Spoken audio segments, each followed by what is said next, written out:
And welcome, sports fans, to today's Roundtable. Glad you joined us for today's show. 3 weeks into high school football now, and very exciting as it seems about as normal as we can get right now, certainly due to the pandemic getting school underway. It looks like schools are doing a pretty good job keeping everything as safe as it can be going forward, and certainly with extracurricular activities taking place now for 3 straight weeks. Exciting to get the kids back in to activities. Certainly the sports seasons here in the fall, so far so good for the most part across the area. A lot of activity taking place, certainly with high school athletics, and we've got a lot more to show to you throughout the fall, so hopefully you'll be along with us throughout the fall season, bringing you high school football right here on YHC.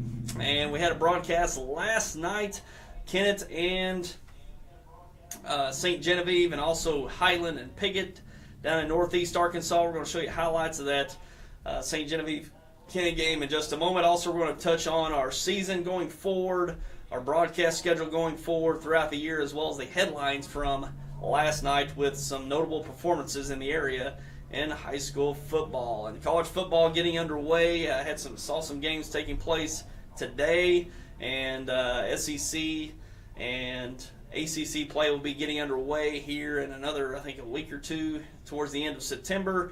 And of course the NFL got underway Thursday night with the kickoff with the defending world champion defeating the Houston Texans. Kansas City Chiefs got an opening week victory to kick off the season, so things are starting to look more like fall now, getting all the football seasons underway, and hopefully everything sticks with that going forward. So exciting to see everything back up and going, certainly for the fall on the sports front. And take a look at the games from Friday night, the game that we brought to you live. It was Kennett over St. Genevieve. Big victory for the Kennett Indians, 49-13. No problem for the Indians last night in their contest. And we'll take a look at some of the highlights from that from last night. Let's go ahead and take a look at that. And here we go to start off. Opening kickoff here. The kickoff goes to Bodie Ellis, who's the quarterback. He throws it back with a lateral to Jordan Jarrett, and a great wall set on that right side where Jordan Jarrett runs down. Only one cut needed to get into the end zone, so a great start for the Indians with that return for a touchdown.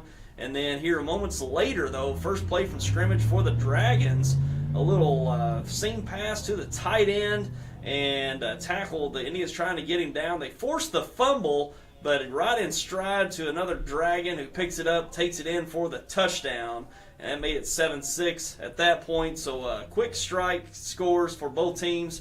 But we see here great defense here. Tanner Duncan chasing down for the sack.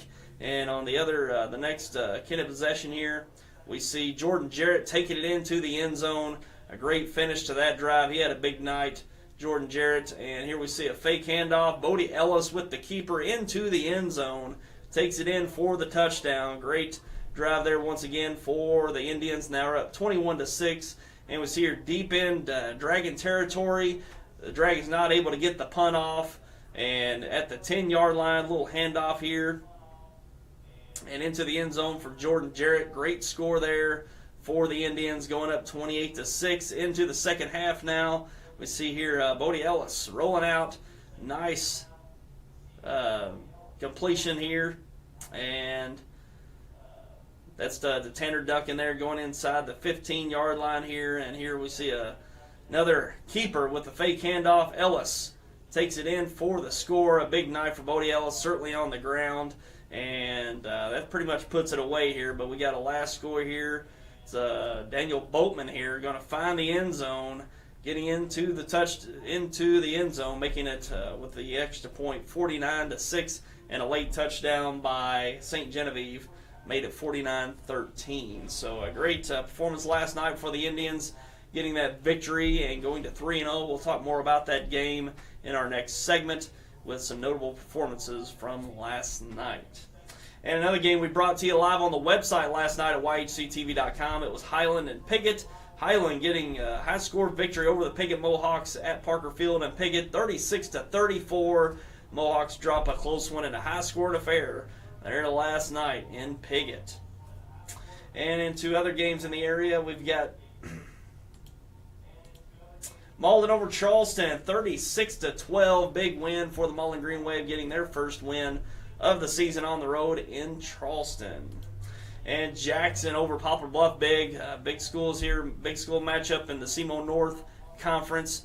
Jackson rolls over Poplar Bluff 56-7, and Jackson continuing their winning ways all the way going back to last year, dropping a state championship game. They return a great nucleus, including the quarterback Cale Welker, and a big win last night for the Indians over Poplar Bluff. And Caruthers-Ville over Doniphan. Caruthers-Ville getting a victory 42-21. Caruthers-Ville over Doniphan. I believe Caruthers-Ville now goes to 2-1 on the season. Kelly over Chaffee. Big 48-6, and Kelly extends their record to 3-0, and that's the first 3-0 start they've had in their school's history, which it's a young program there in Kennett. Can't recall how many years they've been in to football now. I think they introduced football about 5 to 6 years ago. Starting off 3-0 this season with some decisive victories. They get another one last night over Chaffee. And East Prairie over Portageville, a score of 46-0. East Prairie rolls once again this week. Got a big win over New Madrid County Central last week, and securing another victory this week over Portageville, blanking the Bulldogs 46-0. And also we got New Madrid County Central and Dexter, a district matchup there last night. Well, it's not district anymore. New Madrid County Central moved down in classification, but New Madrid gets a win, 40-20 over the Bearcats at New Madrid, and a big running game night for the Eagles, which we'll talk about in our next segment. But New Madrid rebounded well from that loss to East Prairie last week with an impressive victory over the Bearcats last night. HILLSBORO over Cape Central, 47-20. 47-20, HILLSBORO over the Cape Central Tigers. Also, we got Farmington over SIKESTON, 25-7, and Farmington really kept the ball on the ground. Really took off a lot of clock in this contest. Farmington really dominated the game, certainly with time of possession. I think SIKESTON only had about, 24, 26 plays. David Jenkins, I was reading that. David Jenkins of the Standard Democrat had a write-up on that, and the Standard Democrat only had 26 plays for the Sikeston Bulldogs in this game. And Farmington got a decisive victory in that, just kept it on the ground. Ball control, time of possession, ate up that game, and Farmington comes away with that victory 25-7. Haytime over Scott City, 62-43, and a high-scoring affair there between those two, 62-43. It's something to score 43 points and still lose by 19 points, but that is the case. Haytime putting up a big number over Scott City in that victory. And those are the games from last night in the area. And if you want to watch replays of the games that we broadcast, you can do that today or Saturday here going into the weekend. St. Genevieve-Kennett, you can watch that replay here today, Saturday at noon. It'll probably be more about 12:30. Be more about 12:30 for that St. Genevieve-Kennett broadcast. And then Sunday at 4.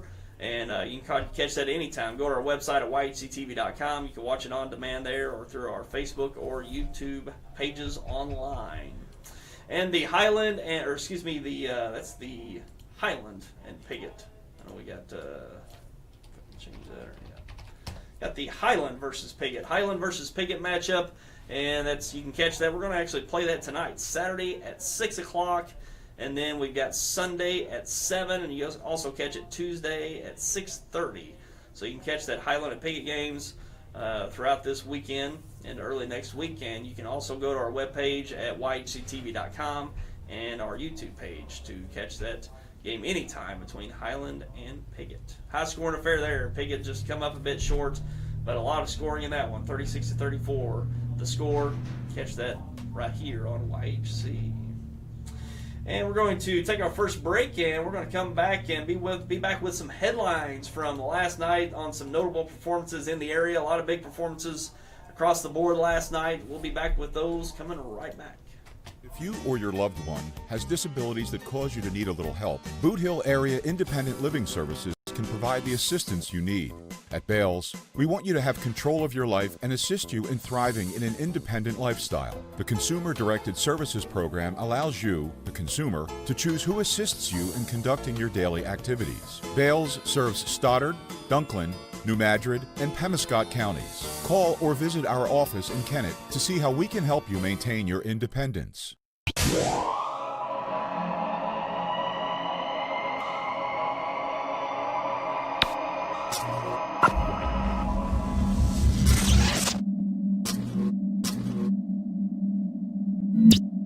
Coming soon, the Harry Blackwell family of dealers will launch the future of automotive buying in Southeast Missouri.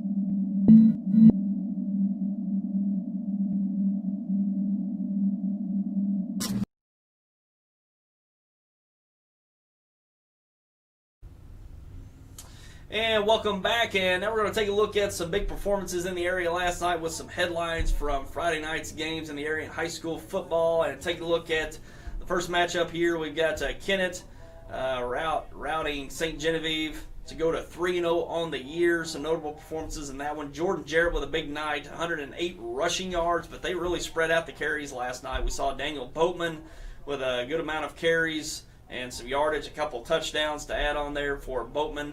And Bodie Ellis, a big night. I think he had about 84 rushing yards on the night. Had a couple touchdowns that he run in on some keepers. So pretty, scoring by committee last night for the Kennett Indians. And they got a lot of weapons. We've seen that in the years past. They've got plenty of weapons in the backfield. Once again this year, Jarrett, Boatman carrying a lot of the, having a lot of the carries, including Ellis. I tell you, when they're running Boatman and Jarrett, on sweeps or off tackle, and then, they throw in that fake and Bodie Ellis runs it around the opposite side. They've gotten some great yardage and some nice touchdown scores off of that dynamic. So look for that triple threat out of the backfield. Ellis, the quarterback, along with Boatman and Jarrett in that backfield, and going to be really tough to beat to stop that three-headed monster in that Kennett backfield for the Indians. So Jarrett had a great start to that game last night. Ellis taking that kickoff. It's just perfectly executed. The kickoff goes right to the starting quarterback, and then you throw it back as a lateral across the field to your star running back, and that wall's set up, and Jarrett takes off down the sideline and cuts it up for the touchdown. Perfectly executed, and couldn't have asked for a better start to that game, running back the opening kickoff for the touchdown. So big performance from Jarrett last night amongst other Indians. And on the defense, this Tanner Duncan, he had a big year last year as a sophomore, and now he's coming in and really leading that linebacking core. Had a couple of sacks last night. He was in that backfield all night long, getting penetration into the backfield, getting sacks, as well as taking on the running back in the backfield for those tackles for loss. So great performance across the board from the Indians last night in their victory over St. Genevieve. And New Madrid County Central answered back with a big win last night against Dexter at home at New Madrid, and kept it on the ground last night. This team's known for really throwing the ball in the air. We've seen that the first 2 weeks. They've really thrown the ball well, but Coach Tyler Fullhart, really emphasizing the run game last night, really wanted to get the ground game going, and they certainly did. With a couple notable performances. Quazavian Jackson, 168 rushing yards, and he wasn't even the leading rusher, but he had only 13 carries on the night, so he had over 10 yards a carry for Quazavian Jackson for the Eagles.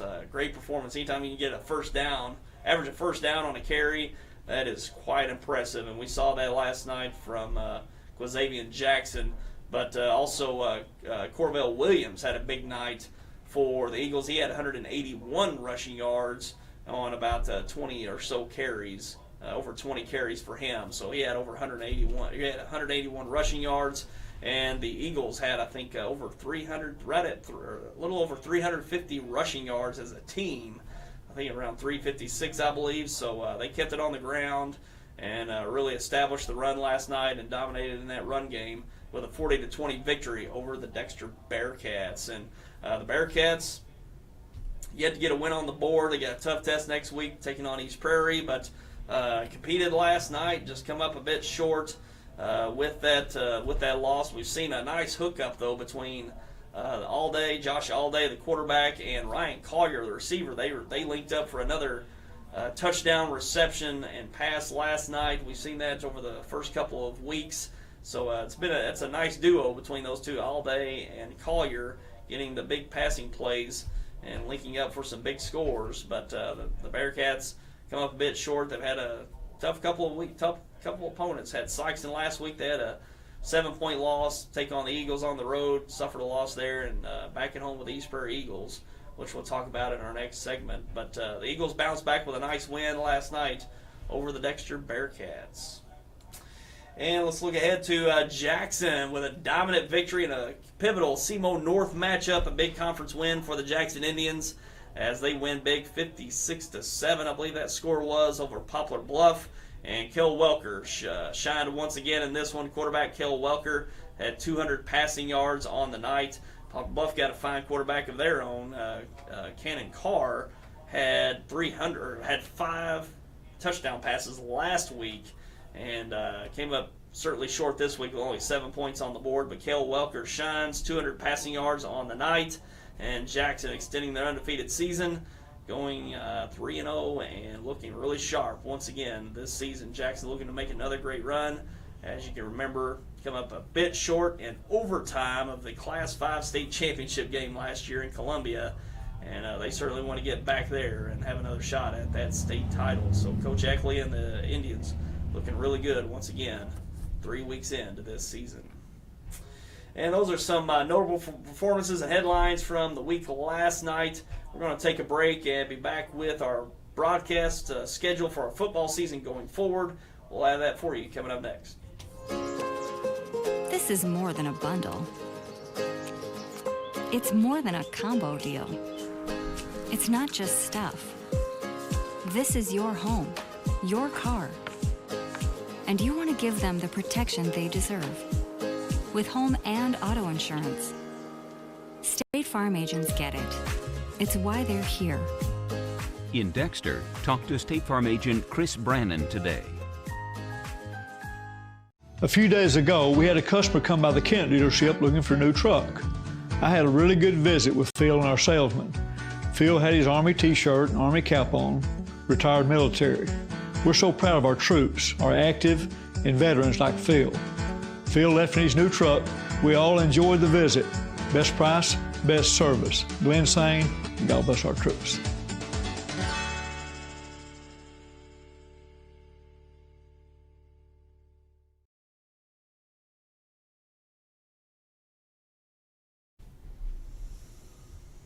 And we're back, and now let's take a look at some games we got for you coming up here on our football broadcast schedule. And on September 18th, next week, next Friday night, we'll have 2 broadcasts for you.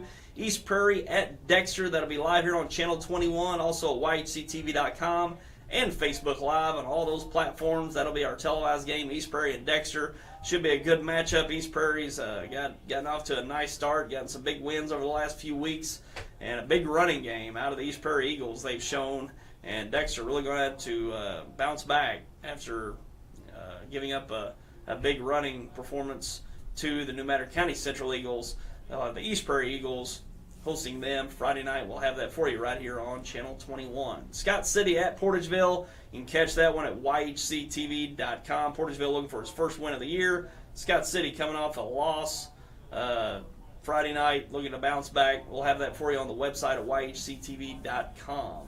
Then on the 25th, we got Doniphan at Dexter. That'll be a district matchup there, Class 3, District 1. We'll have that here on Channel 21. Also a 3A3 conference matchup for the Mohawks, Manila at Piggott. You can catch that on YHCTV.com.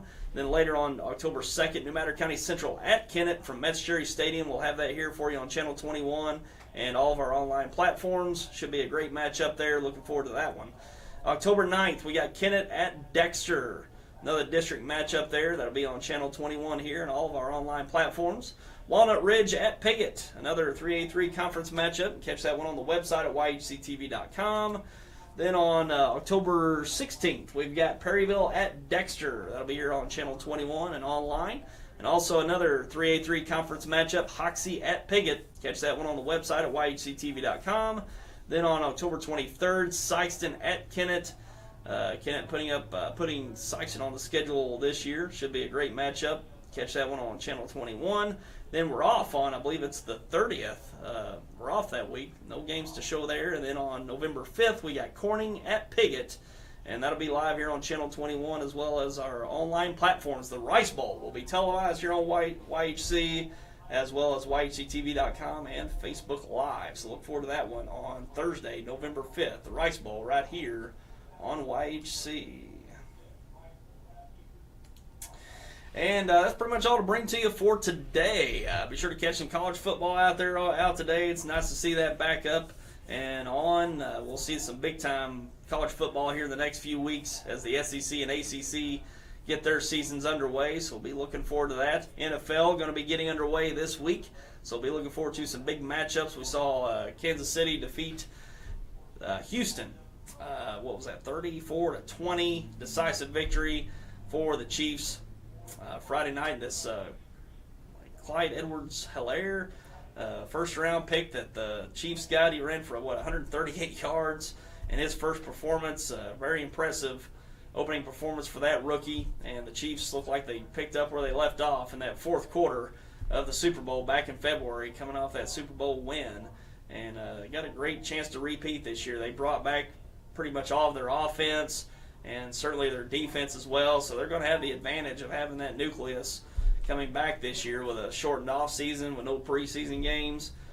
They're certainly going to have the edge going forward, and if they can keep everybody healthy, got certainly a great chance to repeat once again this year as Super Bowl champions. Some big matchups to look forward to. Probably the one that really sticks out is the Fox game this afternoon, the late game in the afternoon. Was that about a 3:45 start, something like 3:30 start? The Bucks, the Buccaneers, and the Saints. Of course, Tom Brady making the big offseason move to the Tampa Bay Buccaneers. They also signed Rob Gronkowski, former tight end for the Patriots, and a great offensive nucleus there. And going up against the very talented New Orleans Saints team, looking to make another run for a potential Super Bowl berth. And Drew Brees and Tom Brady matching up there in the Superdome in New Orleans should be a great matchup. No fans, though. That's what's going to be really strange. That Superdome's always known for the sound in that dome for sure, and taking that out of the equation, that's going to be quite the dynamic. That's one thing about this. Kansas City did allow, I think, 17,000 fans, which they seat upwards to, I think, 76,000. But did allow some fans. It did have, that fan element there, as it's always loud. I think it's the loudest or top two loudest in the league there in Kansas City. So it's going to be certainly a difference. Not near as home field advantage as that we'll typically see with some. I think there's only two teams allowing fans at all for the game so far this year early on. So might see some more bets on some road teams, since the home field not quite the advantage here early on in the NFL season. But it's glad it's getting going. It was nice to see some football Thursday night with the NFL. Looking forward to it again this weekend. And it's all here, so it's good to have everything back up and going for the football season, from the high school ranks to the pro ranks. It's good to see. And that's all we got for you for today. We appreciate you for tuning in as always, and we're going to wrap it up for today. We'll see you next week for another roundtable. And until then, I'm Tyler White. Have yourself a great day. Take care, everyone.